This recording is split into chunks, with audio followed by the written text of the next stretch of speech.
What if the suffering of a single horse could unravel the deepest truths about the human soul? Picture the streets of Turin, cold, indifferent, where an exhausted animal collapses under the weight of a world that has forgotten its pain. And then, Nietzsche. A mind forged in fire, a spirit stretched to its limits. In that moment, the horse's agony becomes a mirror, reflecting not just cruelty, but the philosopher's own hidden torment. Today, we step into that moment. A moment where species blur, where empathy becomes revelation, and where the boundaries of sanity tremble. This is not merely a story about a man and an animal. It is an inquiry into the universal language of suffering, and the silent truths it forces us to confront. To understand Nietzsche's collapse in Turin, we must first return to the moment that shattered him. The story is almost too simple, and yet unbearably heavy. A horse, overworked, beaten, pushed beyond the limits of its strength, stands trembling in a quiet street. Its body is exhausted, its spirit nearly gone. Witnesses recall that the animal no longer resisted. No cries, no movement, only the hollow stillness of a creature that had learned suffering too deeply to protest it anymore. And then Nietzsche saw it. A man who had confronted the abyss of human existence, who had declared the death of God, who had built entire philosophies on the foundation of strength and self-overcoming, suddenly found himself face to face with a kind of pain that no theory could contain. Why this moment? Why this horse? Perhaps because the violence was so clear, so naked, so undeniable. There was no metaphor, no abstraction, only the raw brutality of one being crushed by a world that demanded more than it could give. And in that instant, Nietzsche didn't just witness suffering. He recognized it. Not as an idea, but as an echo of something buried deep within himself. To understand why the suffering of a single horse could break a mind as fierce as Nietzsche's, we have to step inside the landscape he carried within.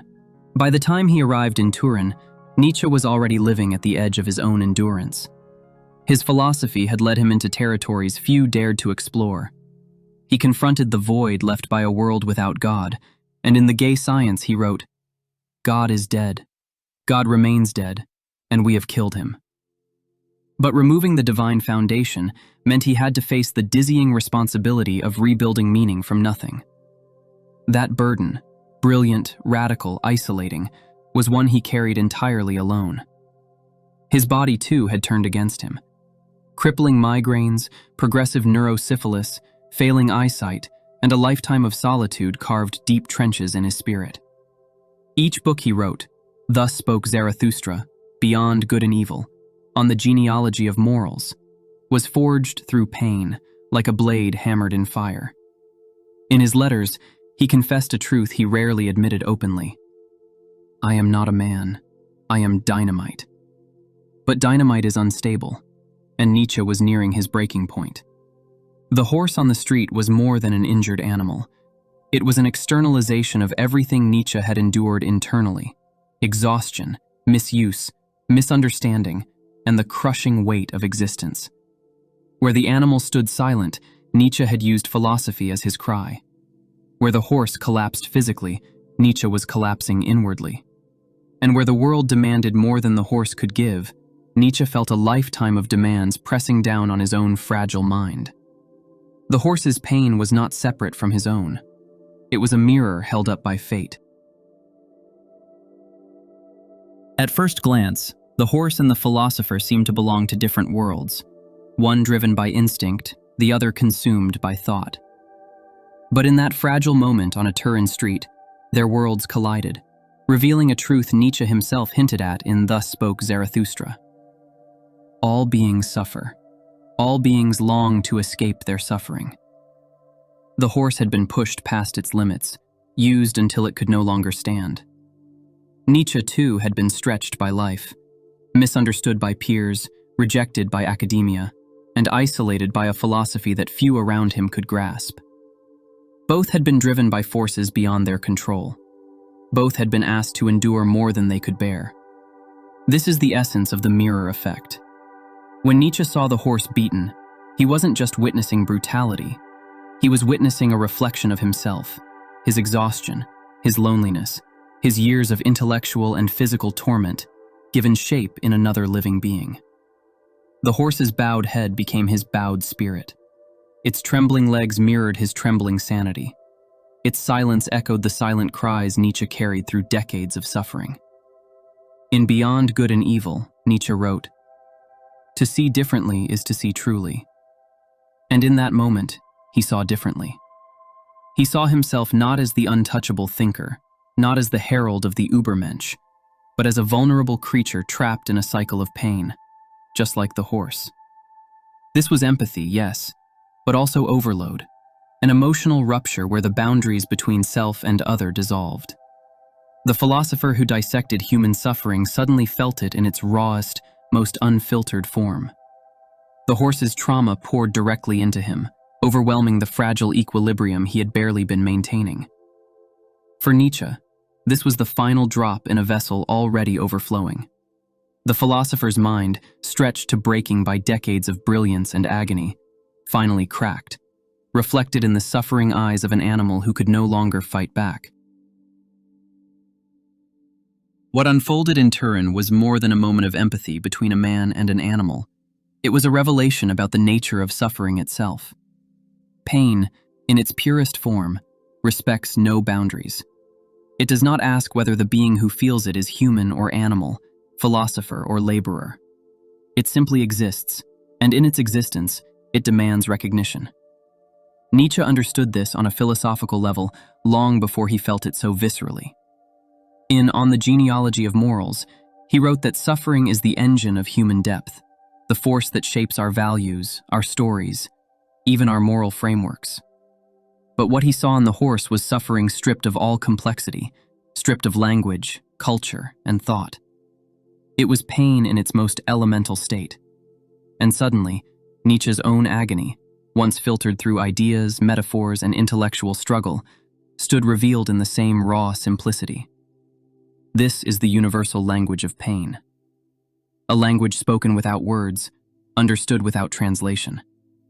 In that moment, Nietzsche experienced what we might call insight through empathy, a collapse of the distance between observer and observed. The horse's trauma didn't merely stir pity, it illuminated a truth about the world he had spent decades trying to articulate, that all conscious beings are bound by vulnerability, and that suffering is the thread that weaves us together across species, time, and experience. Think of today's world. Factory-farmed animals living their entire lives in cages. Stray animals enduring hunger, cold, and fear.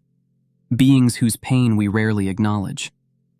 Nietzsche's encounter echoes here too.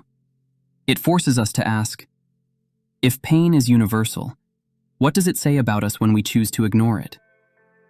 In Human, All Too Human, Nietzsche reminded us that compassion, though often dismissed as weakness, can be a profound form of understanding. The Turin moment showed him that compassion is not merely an emotion, it is a form of truth. A truth we uncover when we dare to see suffering not as someone else's burden, but as part of the same shared existence we all inhabit. In that sense, the horse was not just a victim. It was a mirror, a teacher, a silent philosopher revealing a reality deeper than any argument or book could express. Nietzsche's collapse in Turin was not only a personal breaking point, it was a moment that still calls out to us more than a century later. Because what that moment revealed is something we continue to struggle with today. That suffering, any suffering, is interconnected. And that intellectual explanations alone can never fully address the weight of human or non-human pain. Nietzsche spent his life wrestling with existential questions, challenging the foundations of morality, pushing us to revalue our values. Yet at the end, it wasn't an argument in Beyond Good and Evil, or a paradox in Zarathustra that shattered him. It was the silent agony of a creature the world had overlooked. A creature whose suffering held up a mirror to the philosopher's own. What does that tell us? It tells us that understanding the world is not just an intellectual exercise. It is an emotional one, a moral one, a human one. Today we witness suffering everywhere, on streets, in shelters, in homes, in wars, in systems that prioritize efficiency over empathy. We scroll past it. We categorize it. Sometimes we numb ourselves to it. But Nietzsche's moment in Turin stands as a reminder that ignoring suffering does not make it disappear. It merely deepens the fracture within us. In a sense, the horse's silent cry is still echoing. It asks us to pay attention, not only to the dramatic tragedies, but to the quiet ones, the hidden ones, the everyday ones. Because the measure of our humanity is revealed not in how we treat those with power, but in how we respond to the vulnerable, the voiceless, the forgotten. Nietzsche's life teaches us that even the sharpest intellect has limits, that there are truths which only the heart can grasp, and that empathy is not a distraction from philosophy. It is often its culmination. So perhaps the real legacy of the Turin horse is this: that compassion is a form of understanding, and understanding is a form of responsibility. In the end, the question that brought us here, what drove Nietzsche to embrace a dying horse and weep in the streets of Turin, leads us somewhere far deeper than a historical moment. It leads us to a universal truth about the human heart. Nietzsche's breakdown was not an act of weakness. It was an act of recognition, a moment when the boundary between self and other dissolved, and suffering, pure, unfiltered suffering, became a shared experience. The philosopher who spent his life dissecting the nature of power, morality, and meaning confronted a truth beyond words: that the pain of another being, no matter how small or distant, is never truly separate from our own. And now, the question passes to us. In a world that grows louder, faster, and more complicated every day, in a world where suffering often hides behind silence, are we willing to listen? Do we recognize the quiet cries around us? The overlooked, the vulnerable, the ones who suffer out of sight? And perhaps the most important question: what does our response to their pain reveal about our own humanity? Because the story of Nietzsche and the Turin horse is not just a tragic ending. It is an invitation to see, to feel, to understand, and to remember that compassion, far from being a weakness, may be the clearest and most honest form of wisdom we have. Hope to see you in the next video. Goodbye.